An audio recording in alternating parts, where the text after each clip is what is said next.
सहनावतु सहनौ भुनक्तु सह वीर्यम् करवावहै तेजस्विनावधीतमस्तु मा विद्विषावहै।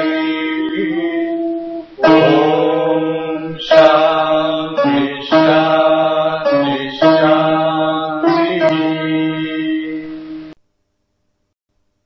जय गुरुदेव। गुरुर्ब्रह्मा गुरुर्विष्णु गुरुदेवो महेश्वरः गुरुः साक्षात् परम ब्रह्म तस्मै श्री गुरुवे नमः।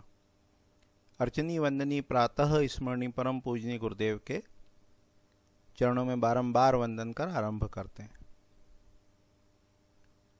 वास्तु शिक्षक प्रशिक्षण कार्यक्रम के अंतर्गत हम ज्योतिष शास्त्र का अध्ययन कर रहे हैं। इसे आप एस्ट्रो वास्तु कह सकते हो, हमें उससे कोई आपत्ति नहीं है। एस्ट्रो वास्तु शब्द बन गया आजकल, एस्ट्रोलॉजी और वास्तु ये मिला के बना दिया या बन गया। इसके अंतर्गत अपन राशियों के गुण व स्वरूप, ग्रहों के गुण व स्वरूप वो देख चुके हैं। अब धीरे धीरे पत्रिका की ओर बढ़ते हुए जो 12 भाव हैं उनको देखने का, समझने का प्रयास करते हैं। जैसा कि अपन जानते हैं कि किसी भी हॉरोस्कोप में, पत्रिका में 12 भाव होते हैं। पहला भाव, दूसरा भाव, तीसरा भाव, चौथा, पांचवा, छठा, सातवां, आठवां, 9वां, 10वां, 11वां और 12वां। जो फर्स्ट हाउस है, प्रथम भाव है, उसको लग्न भी कहते हैं। लग्न अपन पहले देख चुके हैं कि पूर्व दिशा में उदित राशि को लग्न कहते हैं, ये पहले देख चुके हैं।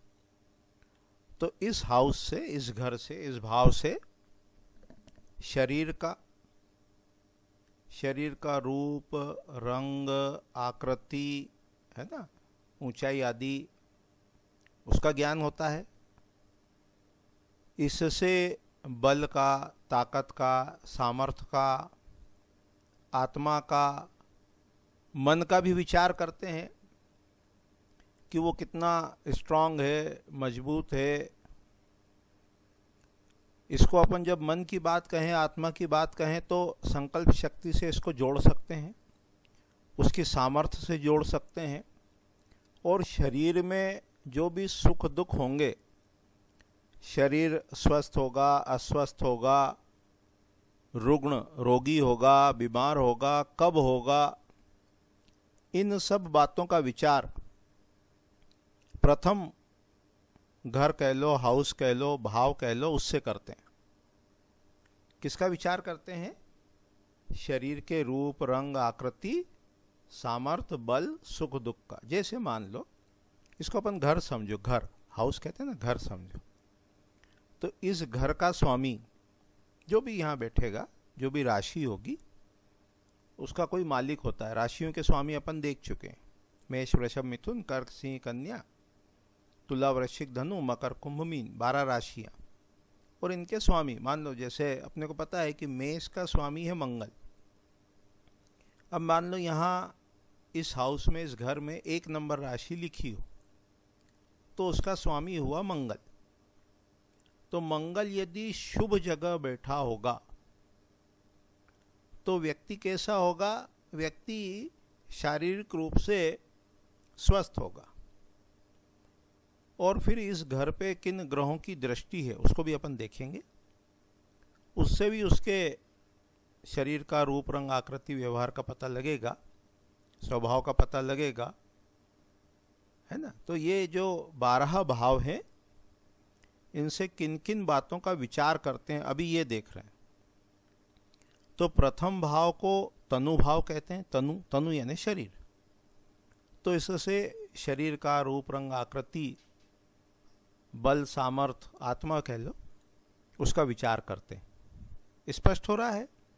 अभी अपन धीरे धीरे देखेंगे कि कैसे विचार करते हैं। वो देखेंगे कि इस घर में कौन सी राशि है, उसका स्वामी कहाँ बैठा है, इस भाव में कौन से ग्रह हैं, इस भाव पर किन किन ग्रहों की दृष्टि है। यदि भाव में शुभ ग्रह है तो अच्छा है, यदि भाव में शुभ यानी सौम्य ग्रह गुरु शुक्र है ना, वो यदि लग्न में बैठ जाए, ऐसा कहते हैं कि गुरु यदि लग्न में बैठा हो, लग्न के बीचों बीच, तो पत्रिका के करोड़ों दोष का नाश करता है वो। तो लग्न में यदि गुरु हो, फिर यदि वो उच्च का हो जाए, कर्क राशि का, वो सब आपको याद रखना है, तो बहुत शुभ बताया है ना। तो जब राशि का स्वामी, जो इसमें जो भी नंबर है उसका स्वामी शुभ स्थान पर हो, भाव में शुभ ग्रह हो, शुभ ग्रहों की दृष्टि हो, तो जातक रूपवान होगा, सुंदर होगा, बलवान होगा, शारीरिक रूप से समर्थ होगा, स्वस्थ होगा और संकल्प शक्ति भी उसकी अच्छी होगी। तो इस प्रकार से ये प्रथम भाव उदाहरण के द्वारा देखना हो तो देख भी लेते हैं।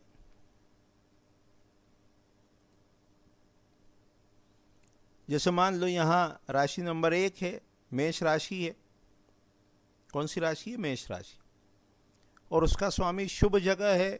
अब चूंकि अभी तो हमको वो केंद्र त्रिकोण सब बताना बाकी है, इसलिए अभी उसको ज़्यादा गहराई में नहीं जा रहे हैं, पर आगे चल के देखेंगे कि 6वें भाव में या 8वें भाव में या 12वें भाव में यदि वो यहाँ की राशि का स्वामी बैठेगा तो वो, जैसे ये भाव रोग का है, आगे आएगा, ये भाव जो है वो मृत्यु का भी कहते हैं, है ना, इसको व्यय भाव कहते हैं। तो अभी अपन ये सब देखने वाले हैं, तब अपन उदाहरण के द्वारा एक एक भाव को समझने का प्रयास करेंगे कि ये जो, यदि यहाँ का स्वामी यहाँ 6ठे भाव में बैठ गया, पहला, दूसरा, तीसरा, चौथा, 5वां, 6ठा, ये 6ठे भाव में यदि ये बैठ गया तो वो शारीरिक रूप से रुग्ण होगा। तो उसका फल अभी अलग से देखेंगे। तो अभी ये देख रहे हैं कि किस भाव से किस बात का विचार करना चाहिए। तो उसमें अभी ये देखा कि प्रथम भाव से तनु भाव कहते हैं उसको, उससे शरीर का विचार करते हैं। द्वितीय भाव जो है उसको धन भाव कहते हैं। धन धन धन मतलब संपत्ति, वेल्थ। तो इस भाव से, इस हाउस से, सेकंड हाउस से धन, धान्य, कुटुंब यानी परिवार, मृत्यु, शत्रु, धातु संपत्ति, धातु संपत्ति मतलब सोना, चांदी, हीरे, जवाहरात, इसका विचार करते हैं। रत्न का और वाणी का विचार करते हैं, वाणी का विचार करते हैं। तो ये जो सेकंड हाउस है जिसको धन भाव कहते हैं, उससे धन संपत्ति का विचार किया जाता है। अलग अलग भाव में शरीर के अलग अलग अंग भी बिठा देंगे।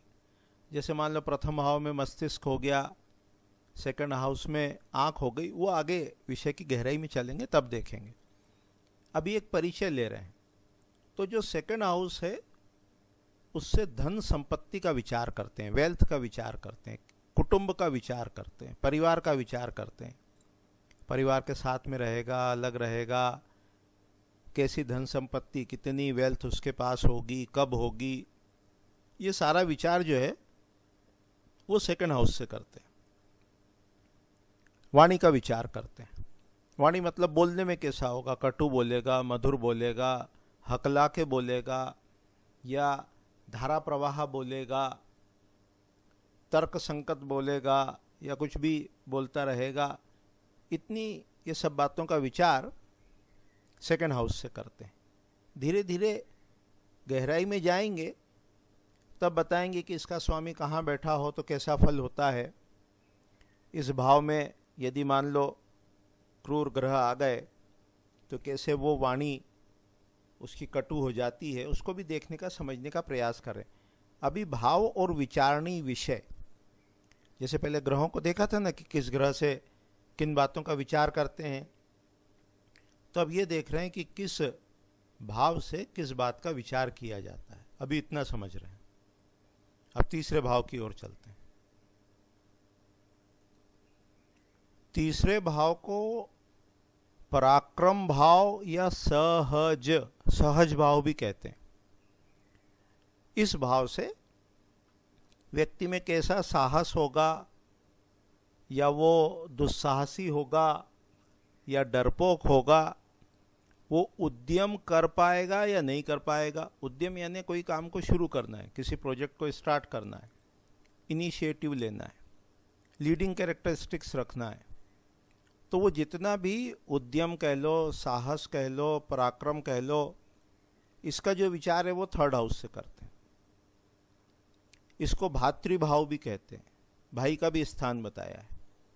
तो उसके कितने भाई होंगे, बहन होंगे, इसका विचार भी इस भाव से करते हैं, तीसरे भाव से करते हैं।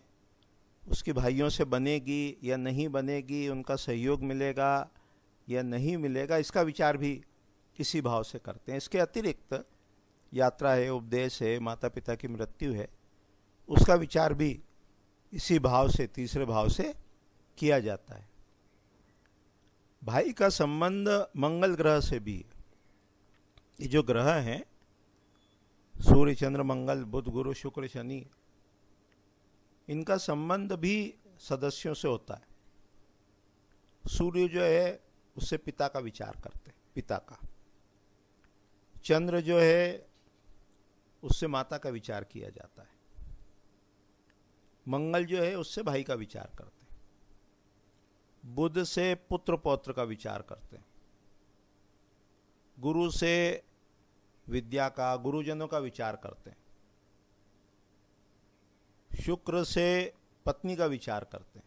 पत्नी, शुक्र यदि हॉरोस्कोप में बलवान है, सशक्त है, तो पत्नी का सुख मिलेगा, कोऑपरेटिव रहेगी, सहयोग प्राप्त होगा, दाम्पत्य जीवन सुखमय होगा। ये विचार अभी आगे देखेंगे, 7th हाउस से करते हैं। पर वो ग्रह में करना हो तो शुक्र से करेंगे।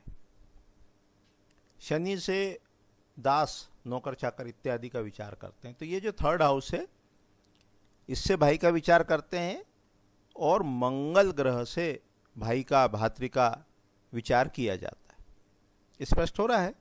तो अभी अपन ने पहला भाव, दूसरा भाव और तीसरा भाव देखा। अब चौथे भाव की ओर बढ़ते हैं। चौथे भाव को मातृभाव भी कहते हैं। मातृ यानी माता, माता, मदर।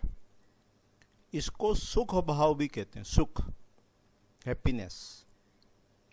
तो ये जो गाड़ी, घोड़े, वाहन इत्यादि से जो सुख प्राप्त होता है घर से, है ना, इसको घर का विचार, हाउस का विचार, मकान कब बनेगा, कितना बड़ा होगा, कैसा होगा, माता से बनेगी नहीं बनेगी, माता का सुख मिलेगा नहीं मिलेगा, व्यक्ति जीवन में सुखी रहेगा या दुखी रहेगा, तो इससे सुख का, दुख का, माता का, वाहन का,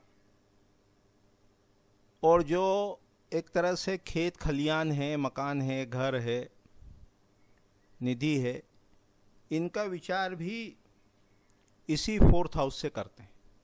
तो चतुर्थ भाव से जो ग्रह आदि संपत्ति होती है, 2nd हाउस से हमने धातु संपत्ति को देखा कि जो वेल्थ है, संपत्ति है, किस रूप में है, वो सोना चांदी आदि के रूप में है। यहाँ जो संपत्ति है वो एक तरह से अचल संपत्ति कह सकते हो, कि मकान है, घर है, खेत है, खलियान है। और जो वाहन आदि का जो सुख की बात करेंगे संपत्ति के अलावा, तो वाहन आदि की जो बात होगी, वाहन, गाड़ी, घोड़े इत्यादि की, तो उसका विचार भी इसी घर से करेंगे, और माता का विचार भी इसी हाउस से या घर से किया जाता है।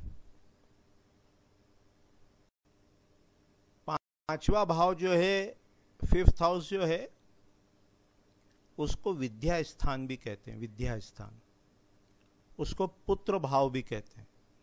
तो जब पुत्र कहते हैं तो पुत्र का, पुत्री का, संतान का, इसका विचार करते हैं। पुत्र सुख का विचार करेंगे। इस भाव को जब विद्या कहते हैं तो यंत्र, मंत्र, बुद्धि, मैनेजमेंट, किताब लिखना, लेखन, विद्या के, इसका विचार करते हैं। तो ये जो हाउस है, ये पूरा का पूरा विद्या से और पुत्र से, पुत्र जब कहें तो पुत्री भी उसमें आ गया, संतान से, संतान का सुख उसको मिलेगा नहीं मिलेगा, संतान होगी नहीं होगी, कितने पुत्र होंगे, पुत्री होंगे, वो विद्या यानी विद्वान होगा नहीं होगा, उसको विद्या प्राप्त होगी, किस प्रकार की विद्या प्राप्त होगी, तो ये सारा विचार 5th हाउस से करते हैं। पंचम भाव से विद्या का और पुत्र का विचार करते हैं। कैसे करते हैं वो अभी अपन देखेंगे, धीरे धीरे उसको समझने की कोशिश करेंगे कि जो अब यहाँ का स्वामी जो है वो कौन है। मान लो पंचम भाव, मान लो विद्या का विचार, विद्वत्ता का विचार गुरु से करते हैं, तो जब 5th हाउस में गुरु की दृष्टि होगी, गुरु 5th हाउस को देखेगा, गुरु उच्च राशि का होकर यहाँ बैठा होगा, तो क्या होगा, व्यक्ति विद्वान होगा, वो लेखन कार्य में सक्षम होगा। इस प्रकार से और भी देखेंगे। तो ये 5th हाउस से विद्या का और पुत्र का विचार करते हैं। छठे भाव को शत्रु भाव या रोग ऐसा भी कहते हैं। अरि कह लो, रिपु कह लो, रिपु यानी शत्रु, तो इसको शत्रु भाव या रोग भाव भी कहते हैं। तो इससे शत्रुता का विचार करते हैं कि उसके शत्रु कैसे होंगे, क्या वो शत्रु को पराजित कर पाएगा। आगे जब देखेंगे कि क्रूर ग्रह इसमें बैठा हो तो वो शत्रुओं को पराजित करता है। सूर्य हो, सूर्य को छठे भाव में अच्छा नहीं मानेंगे, पर शत्रु की दृष्टि से वो शत्रु को पराजित करने वाला होगा। तो रोग का, शत्रु का, मामा का, घाव का, नौकरी या ऋण धन लेना, उसका विचार भी इसी भाव से करते हैं, 6th हाउस से करते हैं, छठे भाव से करते हैं। इसको रोग या शत्रु का भाव भी कहते हैं। 7th हाउस, 7वां भाव, इसको जाया भाव भी कहते हैं। जाया, जाया, इससे स्त्री का, पार्टनरशिप का, यात्रा का, खोई हुई वस्तु का और मरण का भी विचार करते हैं। 8वां भाव जो है, जिसको अपन लोग अष्टम कहते हैं, ठीक है, वो आयु भाव है वास्तव में, और आयु से ये 12वां भाव है। 8वें भाव से ये 12वां भाव है, तो इस कारण इससे मृत्यु का विचार भी करते हैं। तो जो 7th हाउस है उससे पत्नी, पति, साझेदारी, पार्टनरशिप, मरण आदि का विचार इस 7th हाउस से किया जाता है या करते हैं। 8वें घर को, 8वें भाव को आयु भाव है ना, मृत्यु भाव भी कह सकते हैं, मृत्यु भाव ये कहा जाता है। तो इससे आयु का, मृत्यु का, ऋण का, शत्रु का, विघ्न बाधाओं का, इनका विचार करते हैं। अपवाद का, स्त्रियों के मांगल्य का, क्योंकि ये 7th हाउस से सेकंड है, तो इसलिए स्त्रियों के मांगल्य का, उसका विचार भी करते हैं। 8th हाउस से अपन लोग ऑकल्ट साइंस बोलते हैं आजकल, वो लोग उसको, उसका विचार करते हैं। पर मुख्य रूप से ये आयु का, मृत्यु का, इसका विचार, इसको रंध्र भाव भी कहते हैं। रंध्र यानी छिद्र, गड्ढा, कि कहाँ वो, किस प्रकार का गड्ढा या खड्डा कह लो जीवन में होगा या क्या होगा, तो इसको रंध्र भी कहते हैं, मृत्यु भी कहते हैं। इस प्रकार का विचार इस हाउस से, इस भाव से करते हैं। 9वां जो भाव है इसको भाग्य भाव भी कहते हैं। भाग्य, इसको धर्म भाव भी कहते हैं। भाग्य यानी प्रारब्ध, भाग्य यानी संचित कर्म, कि अपन ने जो शुभ कर्म किए हैं, जिस भी प्रकार के कर्म हैं, तो उसका विचार, उसका फल कब प्राप्त होगा, कैसे प्राप्त होगा, प्रारब्ध कैसा है, उसका विचार 9th हाउस से करते हैं, धर्म भाव से या भाग्य भाव से करते हैं। वो व्यक्ति अपने धर्म का पालन करेगा, नहीं करेगा, धर्म का आचरण करेगा, नहीं करेगा, कि अधर्म का आचरण करेगा। इसके अलावा गुरु का विचार, तपस्या का, पुण्य का, पुण्य स्थान का, इसका विचार भी 9th हाउस से करते हैं। तीसरे भाव से, ये 7वां भाव है, इसलिए भाई की स्त्री, उसका विचार भी इसी भाव से किया जाता है, इसी भाव से करते हैं। तो नवा भाव, धर्म भाव या भाग्य भाव, इससे प्रारब्ध का, धर्म का, इसका विचार करते हैं। 10वां भाव जो है, इसको कर्म भाव या पितृभाव, पिता का भाव, पिता का स्थान, उससे भी कहते हैं। तो इससे कर्म का, कि व्यक्ति किस प्रकार के कर्म में रत रहेगा, कौन से कार्य जीवन में करेगा, उसका कर्म क्षेत्र क्या होगा, इसका विचार करते हैं। इसी घर से राजा का विचार करते हैं, उसको राजा का सुख मिलेगा, राजा की कृपा मिलेगी, या गवर्नमेंट डिपार्टमेंट से कैसे उसके संबंध होंगे, इसका विचार भी इस भाव से करते हैं। एडमिनिस्ट्रेशन का विचार करते हैं, कर्म का विचार करते हैं, व्यापार का विचार करते हैं, और ये प्रशासनिक संबंधी जो कार्य होते हैं, एडमिनिस्ट्रेशन से रिलेटेड जो कार्य होते हैं, उसका विचार भी इस 10वें भाव से करते हैं। अब अपन पहले सूर्य को देख चुके हैं, अब सूर्य मान लो 10वें भाव में स्थित है। दिशा अपन पहले देख चुके हैं कि ये दक्षिण दिशा है। तो व्यक्ति कैसा होगा, कर्मठ होगा, उसको पिता का सुख मिलेगा। सूर्य भी पिता का विचार करते हैं सूर्य से, 10वें भाव से भी पिता का विचार करते हैं। और सूर्य दोपहर में इस घर में रहता है, इस हाउस में रहता है। तो सूर्य कैसा हुआ, स्थान की दृष्टि से बलवान हुआ, प्रचंड हुआ, तेज हुआ। और मान लो वो सूर्य मंगल की राशि, मेष राशि का है, तो सूर्य कैसा हो गया, वो उच्च का सूर्य हो गया इस घर में, 10th हाउस में। तो मान लो सूर्य जब मेष राशि में हो और 10th हाउस में बैठा हो, तो क्या होगा, व्यक्ति प्रतापवान होगा, व्यक्ति तेजस्वी होगा, प्रशासनिक कार्यों में कुशल होगा, पिता का सुख मिलेगा, गवर्नमेंट डिपार्टमेंट से बेनिफिट मिलेगा, प्रशासक होगा, राजा के समान रहेगा। आ रहा है, धीरे धीरे क्लियर हो रहा है। तो विषय को और अभी धीरे धीरे बढ़ाएंगे, गहराई में चलेंगे और देखने का प्रयास करेंगे कि हाउस से कैसे प्रेडिक्शन करते हैं। अभी परिचय ले रहे हैं 12 भाव का। वास्तु की दृष्टि से कहेंगे तो 10वें भाव के गुण दक्षिण दिशा से मिलते हुए, 11वें भाव को आय भाव कहते हैं। आय मतलब इनकम। तो इससे आय का, लाभ का, प्रशंसा, यश का। 5वें भाव से ये 7वां है, 5वां भाव पुत्र का था, तो 5वें से 7वां हुआ, यानी 11वां भाव हुआ। पुत्र की स्त्री यानी पुत्र वधु का विचार करते हैं, प्रोग्रेस का विचार करते हैं। तो ये जो घर है 11वां, इससे आय, इनकम, लाभ, प्रॉफिट,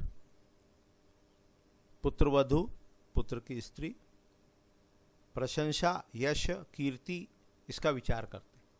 अब वास्तु से कभी आपको कोरिलेट करना हो तो अग्नि का जो पद है उससे इसके गुण मिलते हैं। किसके? 11th हाउस से। 11th हाउस से जो अपन अग्नि कोण से जो विचार करते हैं वो यश का, कीर्ति का, इनकम का, ये विचार करते हैं। तो ये गुण जो है ये 11th हाउस से अपने को प्राप्त होते हैं या मिलते हैं या मैच करते हैं।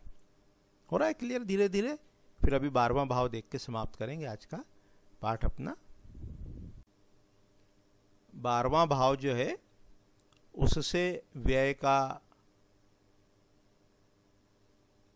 बाएं नेत्र का, दुख का, पाप का, चुगली का, चुगलखोर इत्यादि का, गुप्तचर का, दुख का, दरिद्रता का, इनका विचार करते हैं, व्यय का विचार करते हैं। शरीर का ये व्यय खर्च जो होता है, इसके अतिरिक्त यात्रा का, ये जर्नी का, उसका विचार करते हैं। तो इस प्रकार से ये 12 भाव होते हैं और इन 12 भावों से विभिन्न विषयों का विचार किया जाता है। तो आज की इकाई में, आज के पाठ में हमने ये जो हॉरोस्कोप होती है इसमें किस भाव से किस बात का विचार करते हैं उसको थोड़ा सा संक्षेप में देखने का, समझने का प्रयास किया। इसके पहले हम राशि के गुणधर्म देख चुके हैं, ग्रहों के गुणधर्म देख चुके हैं। अब आगे की इकाइयों में, आगे के पाठ में अब ये अपन इसको स्टडी करेंगे हॉरोस्कोप को, कि उसमें कौन सी राशि है, कौन सा ग्रह है, वो ग्रहों की दृष्टि कैसी है ना। और फिर आगे चलेंगे तो 16 प्रकार की पत्रिका होती है, उसको षोडश वर्ग कहते हैं। तो किस वर्ग से किस बात का विचार करना, धीरे धीरे विषय की गहराई में चलेंगे।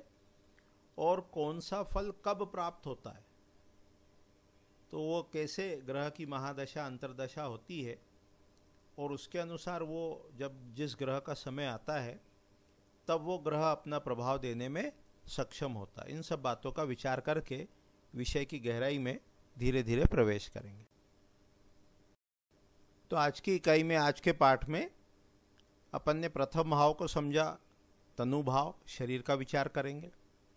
द्वितीय भाव को धन कहा, धन का विचार करेंगे, संपत्ति का विचार करेंगे। तृतीय भाव को पराक्रम कहा, सहज कहा, उससे पराक्रम और भाई का विचार करेंगे। चतुर्थ भाव को मातृ कहा, सुख कहा, माता का, सुख का, भूमि, भवन, इसका विचार करेंगे। पांचवें भाव को पुत्र कहा और विद्या कहा, तो पुत्र और विद्या का विचार करेंगे। छठे को रोग या शत्रु, इस प्रकार का कहा। सातवें को जाया, स्त्री भाव कहा। आठवें को आयु या मृत्यु कहा। नवें को भाग्य और धर्म कहा। 10वें भाव को पिता और कर्म कहा। 11वें को आय और 12वें भाव को व्यय कहा। इस प्रकार से 12 भाव को अपन ने देखने समझने का प्रयास किया। अभी इतने ही कह के वाणी को विराम देते हैं। जय गुरुदेव, जय गुरुदेव।